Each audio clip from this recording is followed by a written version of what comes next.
I never thought I'd share this publicly, but maybe someone out there needs to hear it. Maybe it will help me finally breathe. This is a long, painful story about family, betrayal, resilience, and loss. It's about my mother, my father, my siblings, my child, and me. It's messy and raw just like life. It started with my father. My mom met a man named Manuel Gonzalez. He seemed like the love of her life at the time. They had 3 children together, my older brother, myself, and my brother Paul. But her marriage to him wasn't what she thought it would be. He cheated on her and ran off with a woman 10 years older than him, someone named Janie. He took everything with him, including the money, and moved to San Antonio, Texas, leaving my mom with nothing and 3 kids to raise on her own. Then came her second relationship. She met Manuel Rojas, who would become my younger sister's father. My mom thought maybe this time it would be different. They moved in together. He got her pregnant, and they were supposed to get married, but that never happened due to financial struggles. And just like the first time, he cheated again and again. He had 3 daughters from a previous marriage. One of them, Michelle, ended up pursuing my older brother Paul. She was 15. He was 23. They had a daughter together, but he never truly loved her. It was all chaos from there. Paul brought destruction everywhere he went. He never grew up. He used people. He used women. He brought women into the house, disrespected everyone, and made life hell.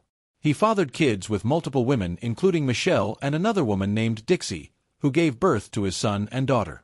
But he never took responsibility. He even screamed at my mother that all she did was keep us alive. My mom loved him anyway too much. As for my oldest brother, Manuel, he has autism. He was named after our father, but didn't get a real shot at life. No job. No marriage. Just forgotten in the background while my mother tried desperately to save Paul from himself. And me. I was the one trying to survive in the middle of all this. I couldn't sleep. I couldn't function.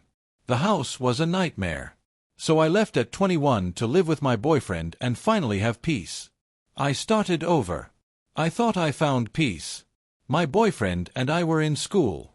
We fought for a better life. We had no help. I got pregnant at 25. Eventually, we married. He was Japanese, and we visited Japan for his sister's wedding. That trip changed everything. His father, cold, judgmental, controlling, treated him with such disdain. My husband changed. I held on, hoping he'd come back to me. Then, the 2011 tsunami hit. My husband was lost to it. Gone. Just like that. I was left alone with our daughter, who has special needs and requires 24/7 care. No help. No support. I returned to the only place I could think of, my mother's house. Back in the chaos. She was living with Manuel Rojas, the same man who fathered my sister. The house was toxic. Paul was there. Michelle. Their kid. It was hostile. I wasn't welcome, but I had nowhere else to go. My daughter and I shared a room. I tried to grieve, but I couldn't. My daughter needed me more than my grief did. Over time, I saw who my mother really was. She was fiercely loyal, even to people who didn't deserve it. She loved Paul endlessly. Supported him even though he treated her like trash. As for Manuel Rojas, he had a dark secret. He was a predator. My mom knew but pretended not to. She lived in denial for years, until he finally left her for a trans woman named Juani Camacho from Mexico. Juani had once been a boy Manuel knew at 13. He told my mother to move out so Juani could move in. We convinced him not to. We started renting the house from him, while he lived in Texas. Isn't it something?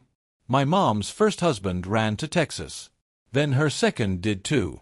What is it about that place? My mother's family wasn't any better. Her sister Olga stole from their own mother and everyone else. Did taxes and kept the child credits. Never got caught. Lives in New Mexico now with her lazy husband. My uncles, cousins. All selfish, all distant. They talk trash, act entitled. I don't know them, and I don't care to. Through it all, I just kept surviving for my daughter. My daughter is everything. And despite my complicated history with my mom, we started growing closer after that man left. She still made mistakes, still kept toxic people in her life, but we were trying. We had moments, outings, pictures. She held me when I broke down, scared I might lose my child. Then came her diagnosis, non-Hodgkin's lymphoma. We thought she was doing okay, but she ended up in the hospital. Elmhurst's Endeavor Hospital. She had trouble breathing and was sedated. I remember telling her, "Don't worry, I'll be here when you wake up." But she never woke up. That hospital failed her. Her dialysis machine broke and wasn't fixed for nearly a day. The staff acted like it didn't matter. We asked for warming blankets, they acted like we were being annoying. The doctor, Michael Sigmund, tried over and over to convince us to pull the machines and let her die. Pushed it hard. Every single day. But she had moments of strength. She breathed on her own for hours. Then things would go wrong again, bad circulation, failing machines, no nurses around. And I couldn't always stay with her, I had a disabled daughter at home. We were torn. And now, she's gone. And I'm still here. Still holding it together for my child. Still in this house we don't own, hoping the man who left us will keep letting us stay. My sister and I were picking up the pieces. Everyone else vanished. The people she loved most, her son Paul, Michelle, the granddaughter she raised, they barely show up. But we do. Because that's what love looks like. We weren't perfect. Our relationship was rocky, maybe pretty messed up. But she was my mother. And despite everything, despite all the years of pain, I miss her. I thought we would have a chance to actually have a different relationship. I just needed to get this out.